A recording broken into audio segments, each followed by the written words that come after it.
Que la paz del Señor Jesucristo sea con todos ustedes. Bienvenidos a la escuela de nacer. Hoy vamos a ver la lección número 4. Pero antes vamos a hacer una oración para que sea el Señor Jesús y nuestro Padre eterno dirigiéndonos en esta enseñanza. Amado Dios, poderoso Rey que estás en el cielo, Señor, en este momento, Señor, me dispongo, Señor, a dar una enseñanza, Señor, en base a tu palabra, Señor. Así que, Señor, pido la dirección de tu Santo Espíritu, Señor. Pido, Dios mío, que sea de edificación para todas las personas que van a ver esta enseñanza, Señor. Pido, Señor, tu sabiduría para explicar, Señor, que no salga palabra errada de mi boca, Señor, sino que salga bendición, Señor Jesucristo, para que podamos comprender y crecer en el conocimiento de Dios. En el nombre de Jesús. Amén.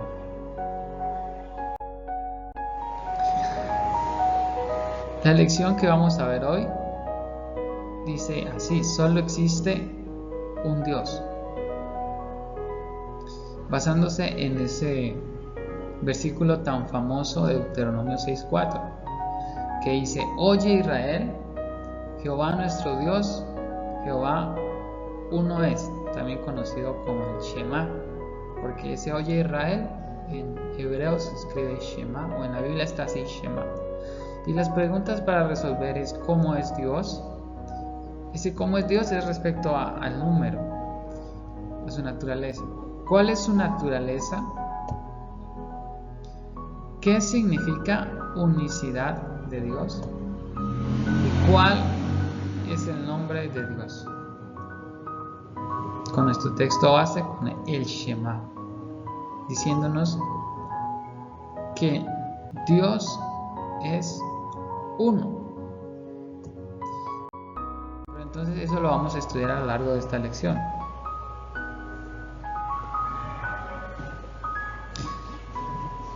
Para nosotros, la existencia de Dios es la piedra angular de nuestra vida, ¿sí?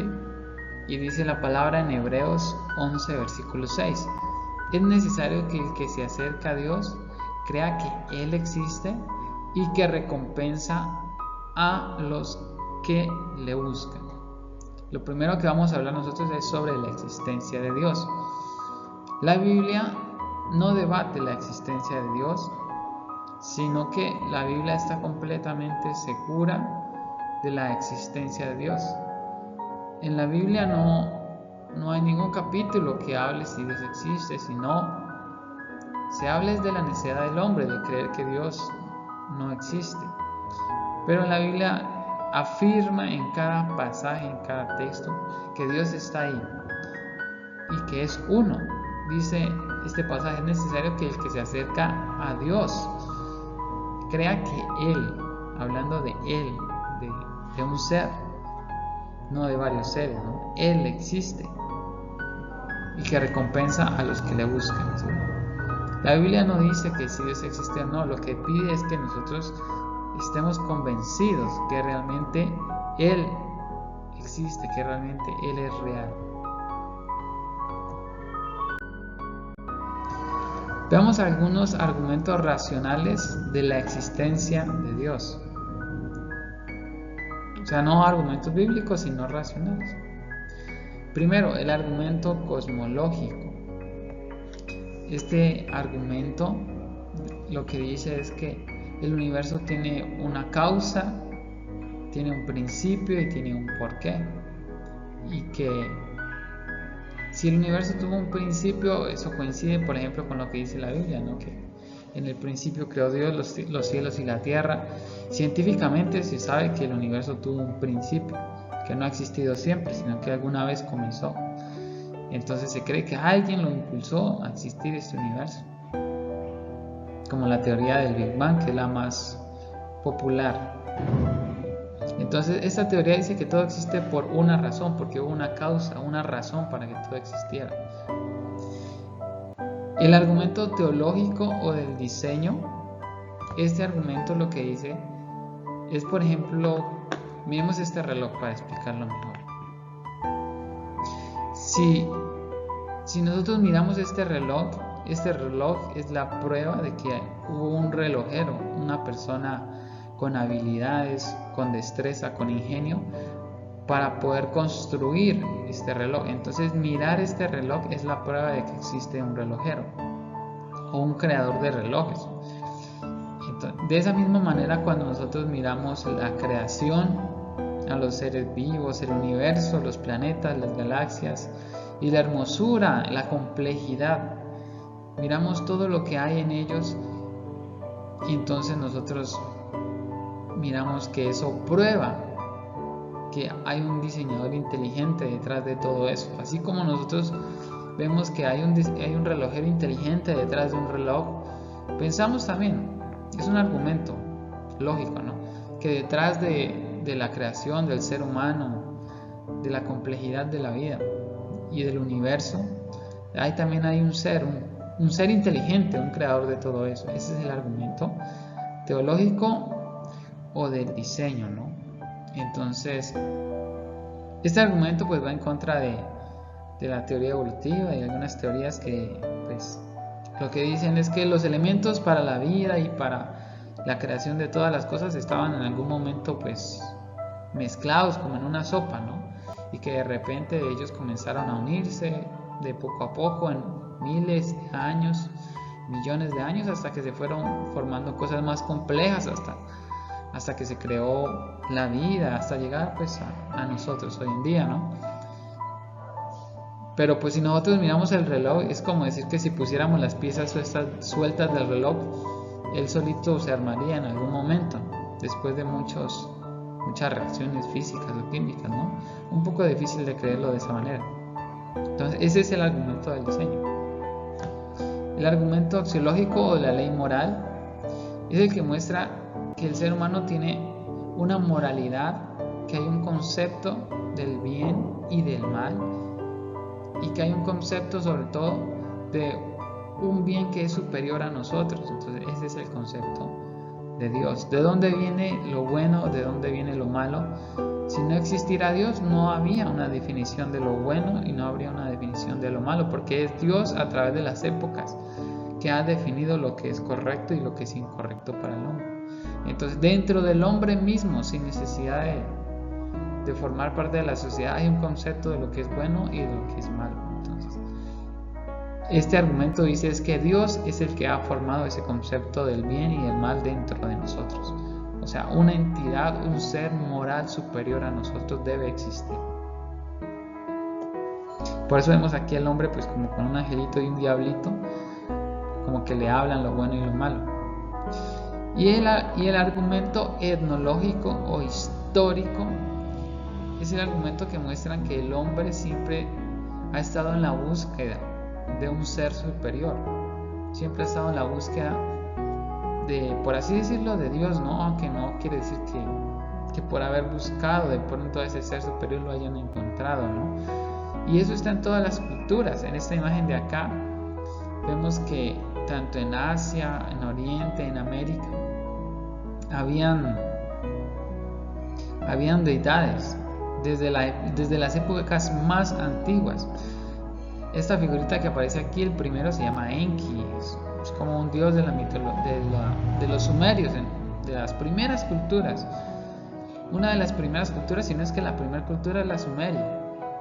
Incluso ellos ya tenían figuras como dioses mitológicas, se cree. Este es el dios Enki, aunque pues eran falsos dioses, obviamente. Y este que está aquí en el medio es dios de Egipto, es Ra. Es el que tiene como forma de un ave, dios Ra. Creo que es el dios del sol. Y este que está acá es en América, es Quetzalcóatl, una deidad pues de los pueblos indígenas de América.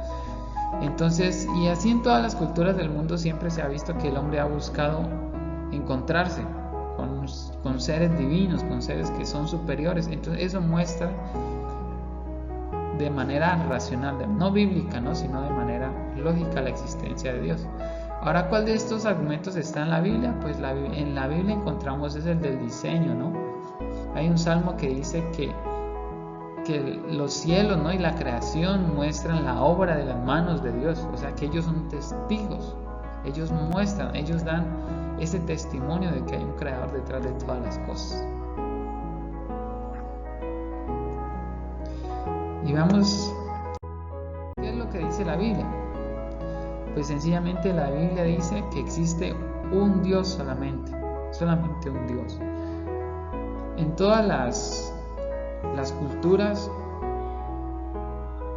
siempre se tenía una pluralidad de dioses, o sea, un panteón de dioses. En la cultura, por ejemplo, los griegos creían en muchos dioses. También en la India se creía en varios dioses. En América también se creían en muchos dioses. Egipto, muchos dioses. Había un dios para cada cosa. En Roma, muchos dioses. A través de todas las culturas siempre ha existido ese politeísmo, o sea, esa creencia en varios dioses. Más la Biblia es monoteísta. La Biblia habla de que solamente existe un solo Dios. Y la revelación de este Dios está en cada página de la Biblia, desde el principio, porque el primer verso de la Biblia dice: en el principio creó Dios, no los dioses, sino dice: en el principio creó Dios los cielos y la tierra. ¿Sí? Y David también escribió: los cielos cuentan la gloria de Dios y la expansión anuncia la obra de sus manos. Dan testimonio. La Biblia nos dice que Dios es uno, como el Shema, ese famoso versículo que dice: Jehová uno es, Jehová nuestro Dios, Jehová una es. También dice en el Nuevo Testamento: ¿tú crees que Dios es uno? Dice: bien haces, porque en la antigüedad se creían en muchos dioses, en muchas deidades. Pero la Biblia dice que no es suficiente no creer que Dios es uno, porque dice que los demonios también creen y tiemblan, en Santiago 2:19.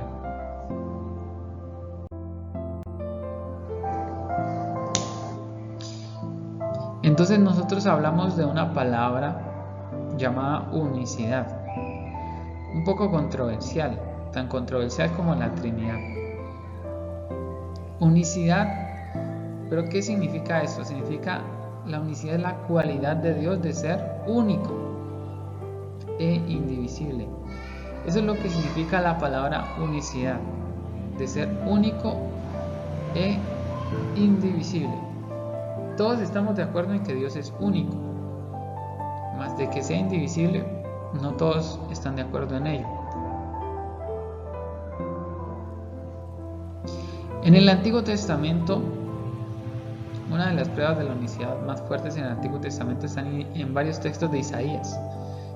Por ejemplo, en Isaías 43, del 10 al 11 dice: ustedes son mis testigos, declara el Señor, y mi siervo a quien he escogido, para que me conozcan y crean en mí, y entiendan que yo soy. Antes de mí no fue formado otro Dios, ni después de mí lo habrá. Es muy importante esta parte, entender que no hay un Dios antes de eso que aquí estamos hablando de Dios en el Antiguo Testamento, conocido como Jehová en aquel entonces, para el Antiguo Testamento, ¿no? Y dice que antes de él no hay Dios, ni es formado otro Dios, porque algunos creen que con el nacimiento de Jesucristo nace como otra deidad, ¿no? Un hijo de Dios sería otra deidad, así como un hijo mío pues sería otro ser humano con las mismas cualidades que yo tengo.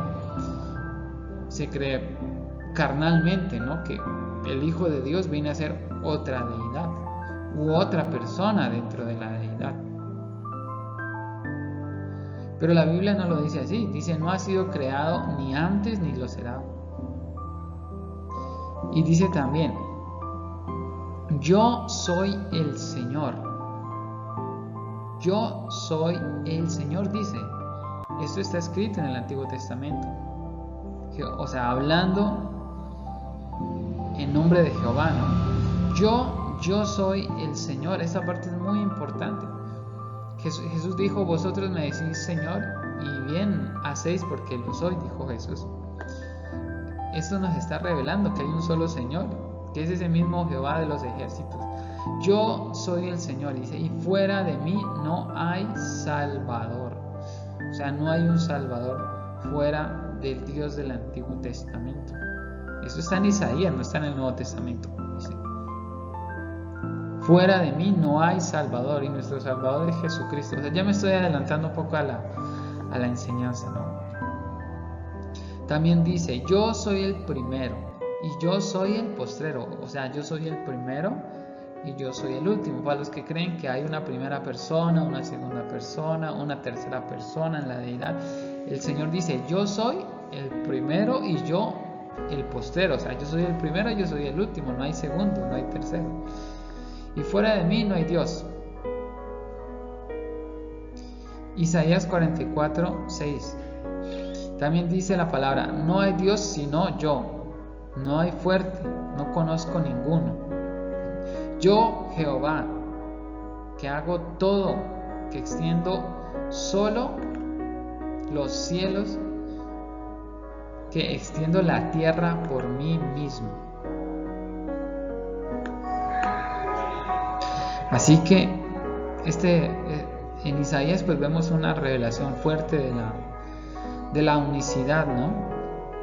De que ese Jehová del Antiguo Testamento es aquel que es primero, es aquel que es último. Para los que creen que Jehová es uno y Jesús es otro, ¿no? Vemos aquí que el que salva es Jehová, que el que es primero es Jehová, que el que es último es ese mismo Jehová, que no hay otro sino él. Bueno, así hasta allí está la revelación en el Antiguo Testamento. También dice en el Nuevo Testamento, en Romanos 3:30, Dios es uno. Dice, no hay más que un Dios, en 1 Corintios 8:4. Solo hay un Dios, en 1 Corintios 8:6. Dios es uno, Gálatas 3:20. Dice, un Dios y Padre de todos, Efesios 4:6. Hay un solo Dios, 1 Timoteo 2:5. ¿Tú crees que Dios es uno? Bien haces, los demonios también creen en tiembla, en Santiago 2:19. Así que la Biblia es totalmente arrolladora respecto a esta revelación. Dios es uno. Entonces, con eso respondemos nuestra primera pregunta, ¿no? ¿Cómo es Dios? Dios es uno. La Biblia no da lugar a dudas con esto. Dios es uno solo.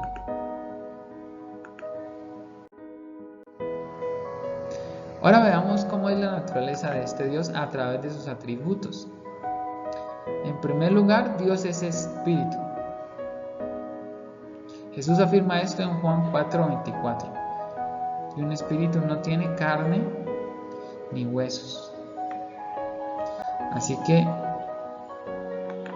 Dios es espíritu, o sea, es invisible. Dios también es amor, también, según la primera de Juan 4:4, primera carta de Juan 4:4. Luz, Juan 5:5, primera carta de Juan. Dios es omnipotente. Cuando se le aparece a Abraham, le dice, yo soy el Dios omnipotente. Omnipotente quiere decir que es todopoderoso, que puede hacer todo, que todo lo puede hacer. O sea, que no hay nada imposible para él. Eso significa que es omnipotente. Dios es omnipresente. Omnipresente quiere decir que Él está en todo lugar. También decía el rey David, ¿no? Que si yo subiera hasta el cielo, allí estás tú. Y si cavare hasta el Seol y allí hiciere mi estrado, ahí también estás tú. Por eso habla él de dónde me esconderé yo de Dios, porque Él está en todo lugar. Eso es lo que quiere decir omnipresente, que Él está en todo lugar. Dios es omnisciente. Esto quiere decir que Él lo sabe todo. Siente, omni significa como que puede todo, ¿no? Todo. Y siente quiere decir ciencia, o sea que lo sabe todo. Y Dios es santo. Esto se recalca muchas veces en la Biblia, ¿no? Diciendo que nuestro Dios es santo, o sea que en Él no hay mancha, en Él no hay error, en Él no hay pecado.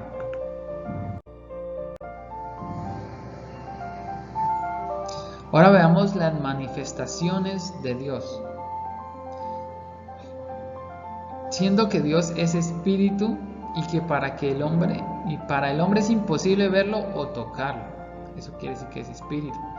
Entonces Dios usaba teofanías para manifestarse, o sea, una manifestación visible, ¿no?, de el Dios invisible. Recordemos que Dios es invisible, no es espíritu. La Biblia también lo dice, Dios es invisible.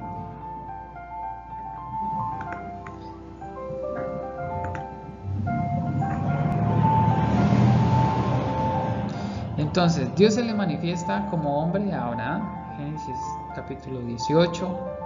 O sea, esa fue una de las manifestaciones que tuvo Dios. Se manifestó como un hombre, aunque estas manifestaciones o teofanías duraban un tiempo muy corto. Se le apareció como un ángel, el que se le conoce también como el ángel de Jehová. Se le apareció a Agar y a Jacob en esa historia tan icónica, ¿no?, de cuando él lucha con un ángel, ¿no?, que está luchando con Dios, como esta imagen que está aquí, no sé si alcanzan a ver, y como el coro que cantamos, ¿no?, que Jacob luchó con el ángel por una bendición, ¿no?, y luchó toda la noche con el ángel de Jehová, ¿no?, y al final el ángel le da la bendición, le cambia el nombre de Jacob a Israel, ¿no?, que significa el que lucha contra él, contra Dios, ¿no? Dijo, porque has luchado contra los hombres y contra Dios y has prevalecido. También se le apareció como una zarza que ardía y no se consumía a Moisés. Se presentó de esa manera a Moisés. Y en el Nuevo Testamento nosotros lo vemos principalmente, ¿no?, como Padre, como Hijo y como Espíritu Santo. Esto realmente es un misterio.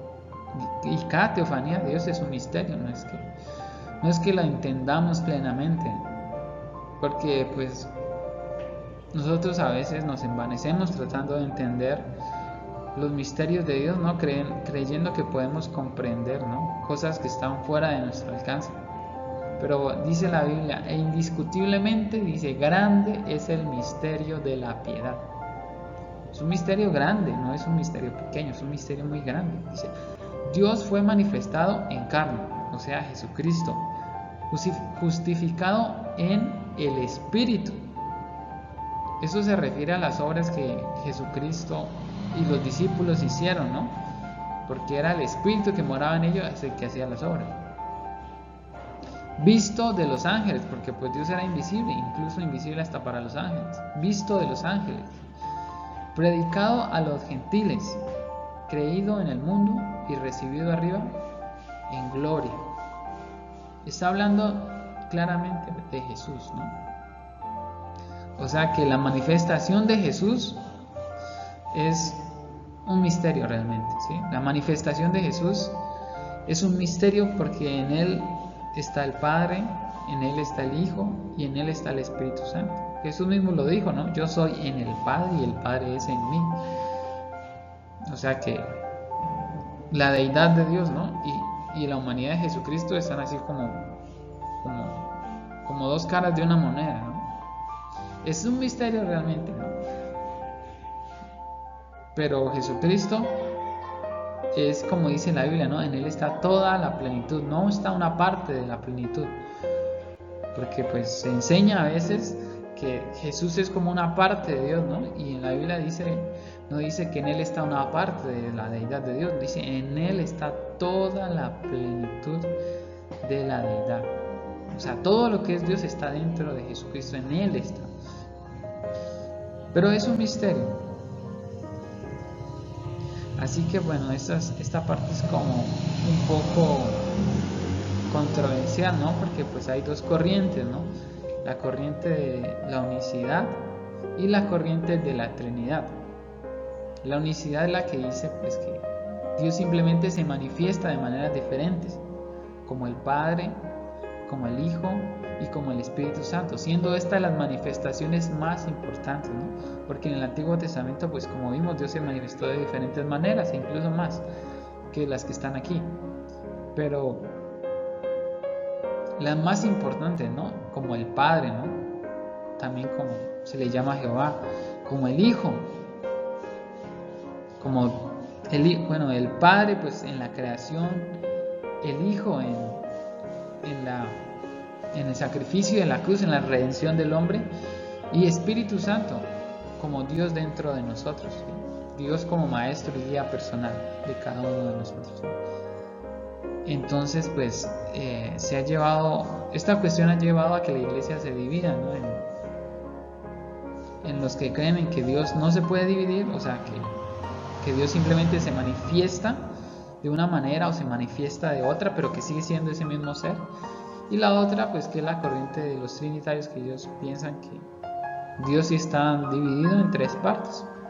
Uno es el Hijo, otro es el Espíritu, otro es el Padre. Tres personas le llaman. Entonces uno es el Padre, la primera persona, el Hijo es la segunda persona y el Espíritu sería la tercera persona. A decir verdad, en tratar de entender a Dios es como tratarle de explicar economía a una hormiga, ¿no? Él no va a entender.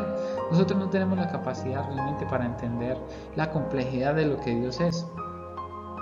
Realmente no cabe en nuestra mente. Dios es mucho más de lo que nosotros podemos comprender. Dios es muchas cosas. Pero lo que la Biblia sí nos deja comprender es que es uno solo nomás, ¿sí? Dios es uno solo. Sea el Padre, sea el Hijo, el Espíritu Santo. Solamente hay un Dios. No hay una familia de dioses, ¿no? Como que un Padre, un Hijo y otro Espíritu Santo, como si fueran una familia, ¿no? No, la Biblia dice es que realmente es un solo Dios. Pero al final, ¿no? Quien se salve, quien se pierde, no dependa si pues es de la unicidad o si es de la Trinidad. Al final, quien se salve, quien se pierda, pues será si vivió conforme a la santidad, a las cosas de la palabra de Dios. Ahorita vamos a hablar sobre los nombres de Dios. En la Biblia pues hay muchos nombres de Dios. Si no estoy mal, hasta 72 nombres para Dios. Aunque realmente, como veremos ahora, de todos esos nombres solamente Dios ha dado 2 nomás, ¿sí? De todos esos nombres solamente Dios ha dado 2. Porque los nombres que aparecen en la Biblia son nombres con los que los hombres llamaban a Dios. No era que Dios decía yo me llamo de esta manera, sino que eran los hombres los que le ponían nombres a Dios. Antes de esto quiero decirles que pues para nosotros los nombres simplemente son un sonido para distinguir a una persona de otra, ¿no? Una combinación de letras o palabras para distinguir a una persona, poder llamar a una persona y que no vengan las demás personas, ¿no? Para llamar a alguien específicamente un nombre. Más en la Biblia el nombre tiene propósito, tiene un destino. Entonces en la Biblia no se le llamaba a alguien de una manera o de otra simplemente porque nos gustó ese nombre. Ahora en día pues se le coloca el nombre a alguien porque nos parece que ese nombre es bonito o porque es el nombre de alguien famoso, un jugador o un artista. En la Biblia no es así.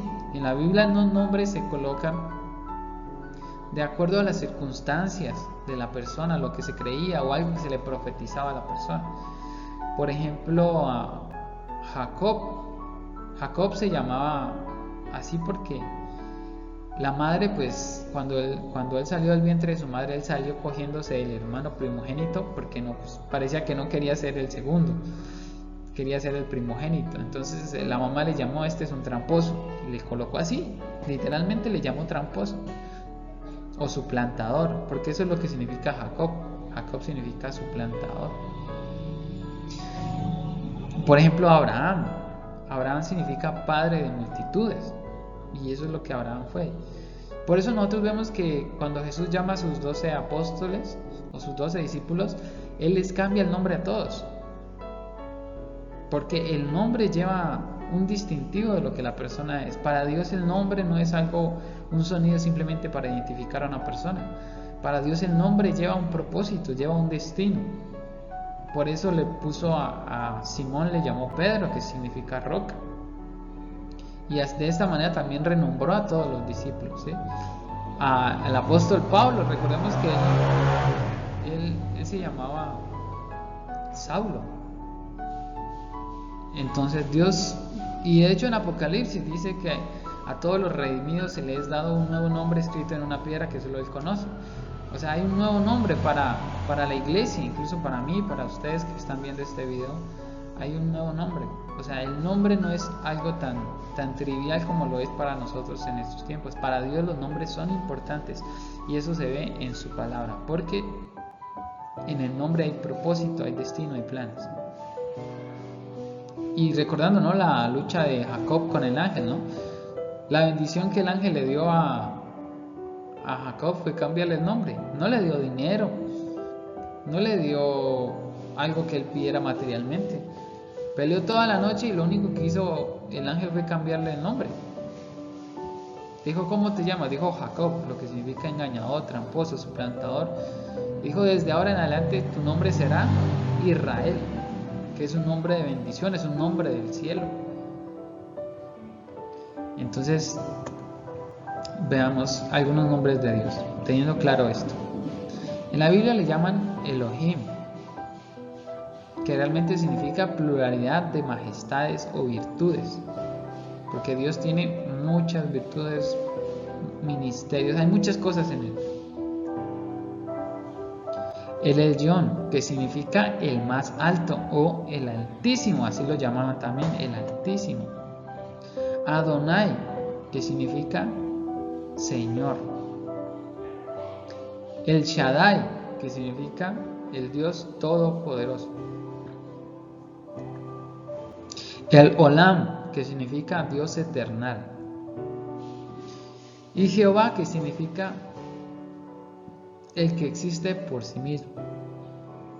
Fuera de estos nombres habían otros, hay muchos más.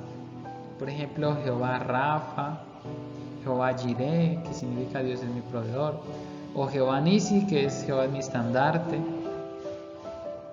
Y hay muchos nombres así, creo que ya hasta 72.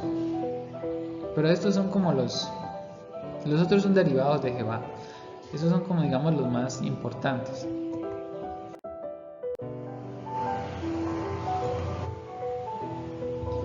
Pero recordemos que en la Biblia solamente Dios ha dado dos nombres realmente.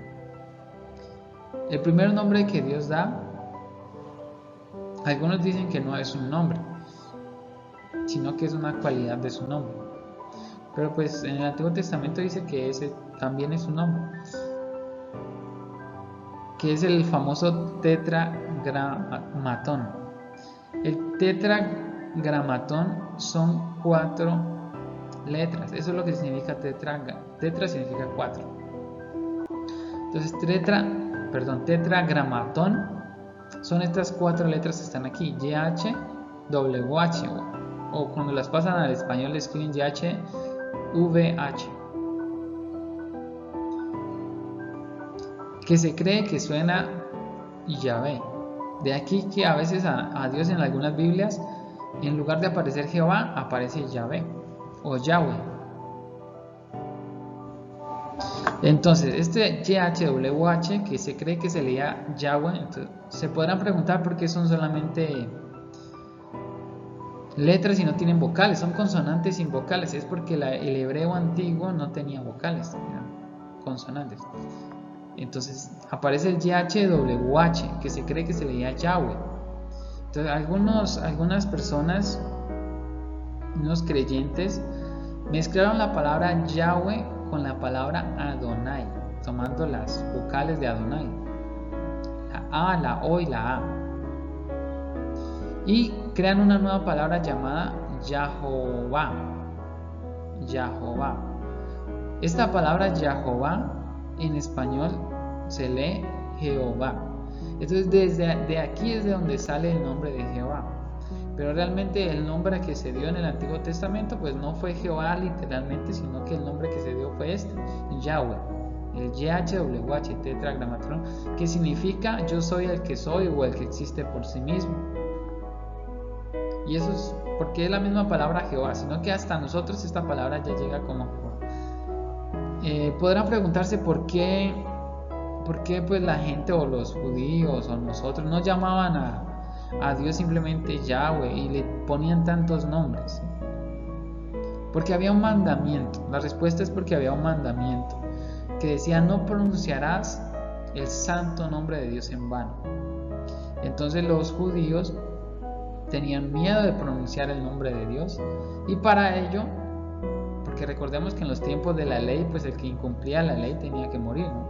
Entonces para ellos no pronunciar el nombre de Dios en vano, lo que hacían era simplemente llamarlo de otra manera para no pronunciar su nombre. Entonces de aquí que pues se crearon tantos nombres, y para evitar llamarle Yahweh, entonces mezclaron el Yahweh con el Adonai para crear la palabra Yahová, que en español la leemos Jehová. De allí viene ese nombre de Jehová.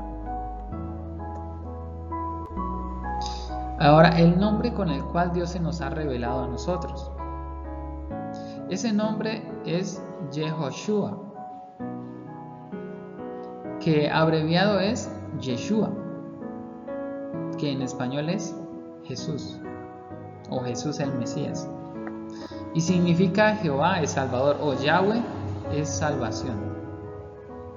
Entonces el nombre de Jehová ya está implícito, o sea, está dentro del nombre de Jesús, ¿no? Por eso es que nosotros debemos saber que el nombre de Jesús también es el nombre, no es que sea el nombre de Jehová, sino que está directamente relacionado con el nombre de Jehová.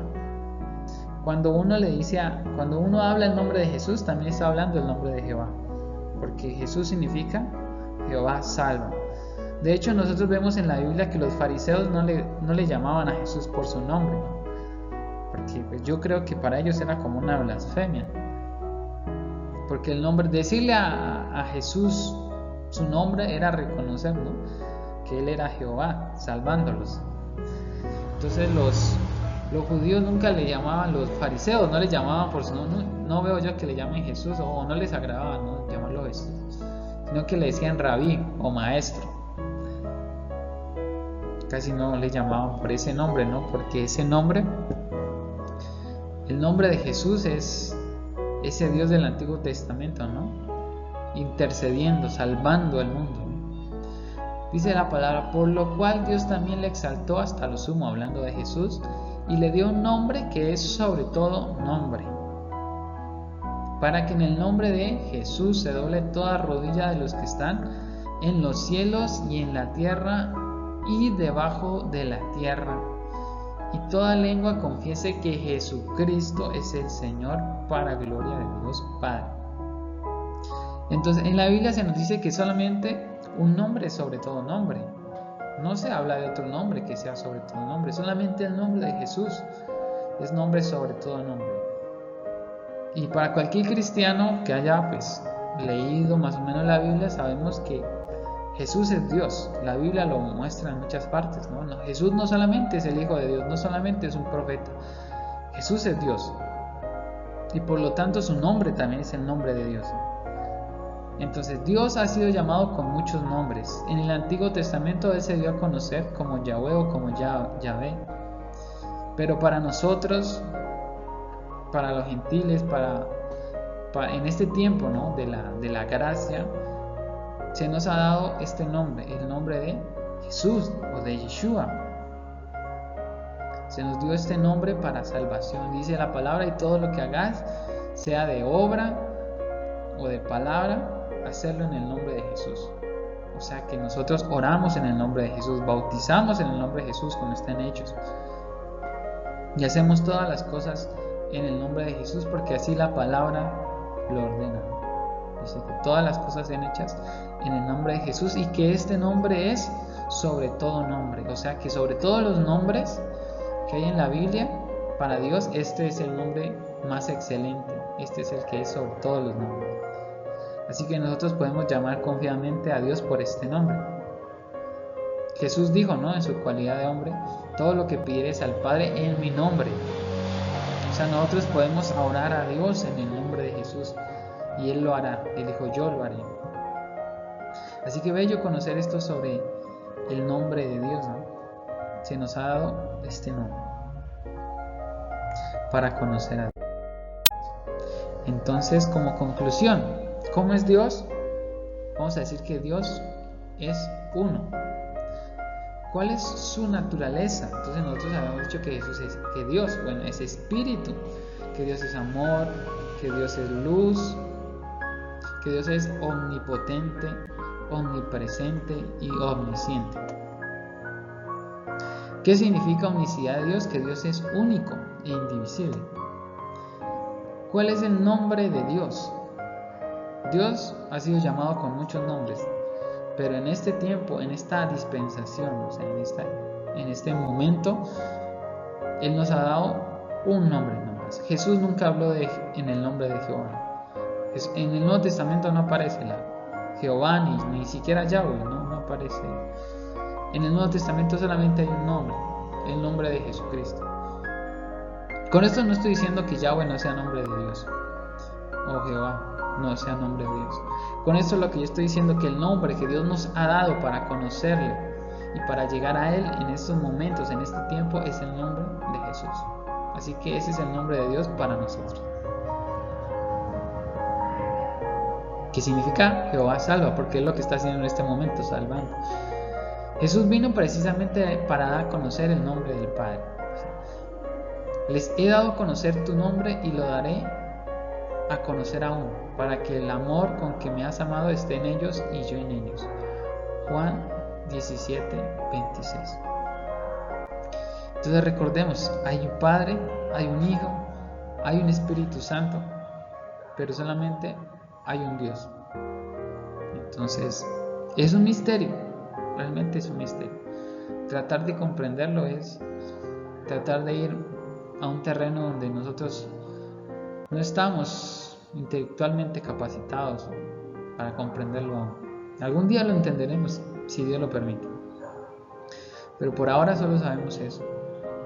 Hay Dios, nuestro Padre, Dios como el Hijo, como el Espíritu Santo, pero solamente es un Dios. Así que les agradezco por haber estado en esta clase, recordándoles que es necesario nacer de nuevo para poder entrar en el reino de Dios. Muchas gracias y que Dios les bendiga. En el nombre de Jesús. Amén.